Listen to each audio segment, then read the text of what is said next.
هانا توی این خونه به این بزرگی تنهایی دلت نمیگیره؟ نه چرا دلم بگیره؟ مامانم که پیشمه. چند روزی به خاطر انجام کاراش رفته بیرون از شهر. منم خیلی کار برای انجام دادن دارم. مثلا اسب سواری میکنم، باشگاه میرم. تازه دارم پیانوام یاد میگیرم. خوبه. تو که ماشین به این خوشگلی داری، پس چرا با اتوبوس میای دانشگاه؟ نمیدونم چطوری برات بگم. آخه ما خیلی دشمن داریم و مامانم دوست نداره تو چشم باشیم. نمیخواد همه بدونن که ما وضع مالی خوبی داریم. میترسه به خاطر خوشبختیمون چشم بخوریم. واسه همینه که همیشه میخواد ما زندگی ساده‌ای داشته باشیم. هانا، اینجور که معلومه مامانت خیلی مراقبته. همینطوره. میدونی مامانم حتی نمیخواد یه لحظه هم منو از خودش دور بکنه. ولی بعد از بابام همه مسئولیت‌ها گردن اونه. اینا رو ول کن.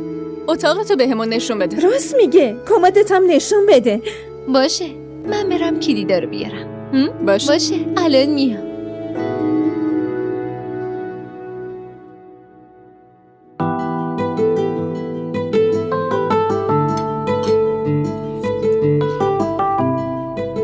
ماشاءالله خیلی خوشگل شدی. قدسیه؟ بله. از امروز زلینا عروس منه. عجیبه ها.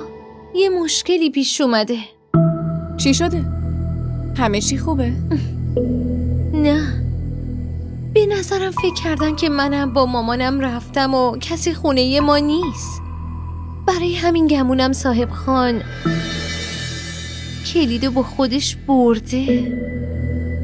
ولی اونم که شب میاد. اشکالی نداره. دفعه بعدی. من واقعا معذرت میخوام. سری بعد که دعوتتون کردم حتما بهتون نشون میدم. باشه حتما. راستی شما چرا چیزی بر نداشتین؟ یه چیزی بخورین دیگه. اینو بگی سارا. مرسی. فقط یه خواهشی ازتون دارم، اگه شما به دل نگیری. نه خواهش میکنم. این چه حرفیه؟ بفرمایید. در واقع علی میخواد به الینا محبت کنه. شما که میشناسید این بچه ها رو. اون میخواد قبل از شروع این رابطه با الینا حرف بزنه. امیدوارم که خواهشم رو رد نکنید و منو ناامید نکنید. میدونم که ناامید نمیشم. مطمئنم. خوب. باشه. فقط برای فکر کردن یکم بهمون وقت بدین. میدونین که پسرم بیرون از شهره. با اونم حرف بزنم. ما فکرامونو میکنیم و بعدش خبر میدم بهتون حتما. آره حتما با خیال راحت حرف بزنید، اما جواب رد ندید. نه اینطوری نیست. به امید خدا همه چی درست میشه. پس چایتون سرد نشه. بفرمایید دهنتون رو شیرین کنید. باشه حتما.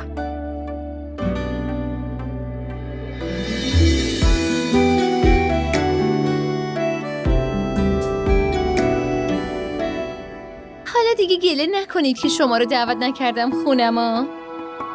قبوله؟ باشه.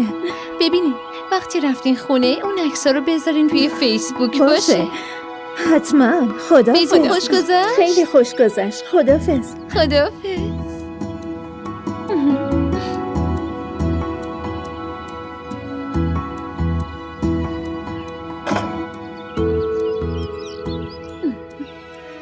چه خبره؟ ها؟ تو آدم بشو نیستی؟ خدا رو چه دیدی؟ شاید با داداش یکی از اینا عروسی کردم ها؟